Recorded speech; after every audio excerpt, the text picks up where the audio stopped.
السلام علیکم۔ پاکستانی ڈرامہ کبھی میں کبھی تم اختتام پذیر ہو چکا ہے، اور اس ڈرامے کے ختم ہونے کے بعد میرا ایک سوال ہے، بلکہ کچھ سوالات ہیں۔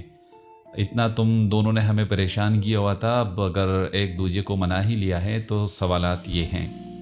پہلا سوال یہ ہے کہ تم دونوں اپنے افتخار صاحب کے گھر رہنے والے ہو، یا اپنے اس فلیٹ میں رہنے والے ہو، یا اس محل نما گھر میں جس کا کرایہ 1.5 لاکھ روپے ہے۔ دوسرا سوال ہے کہ عدیل کہاں گیا؟ اس کا تو کوئی ایسا مخلص دوست بھی نہیں، تو کیا وہ بھیک مانگے گا اب؟ کیونکہ بھئی سیدھی سی بات ہے کہ اس کو تو گیم بنانی بھی نہیں آتی۔ میرا اگلا سوال ہے کہ کیا رباب کو پتا چلا کہ عدیل کی ضمانت ہو گئی ہے؟ اگر ہاں تو کیا وہ ضمانت کینسل کروا دیتی ہے یا پھر اس کو اس کے حال پر چھوڑ دیتی ہے؟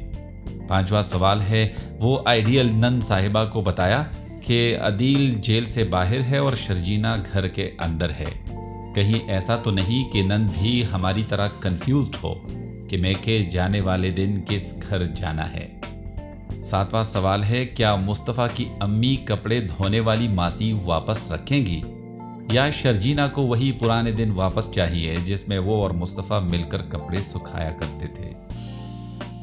اگلا سوال ہے، کیا شرجینہ مصطفیٰ کی نئی گاڑی سے خوش ہوگی، یا اسے افتخار صاحب کی گاڑی ٹھوکنے میں اور مصطفیٰ کا اس کا الزام اپنے سر لینے والا رومانس واپس چاہیے؟ سوال ہے کہ کیا مصطفیٰ اب ایسی ہی نک سک سے تیار رہا کرے گا، یا پہلی کی طرح پھٹی بنیان میں واپس آ جائے گا؟ شرجینہ کو پرانا مصطفیٰ ہی تو چاہیے۔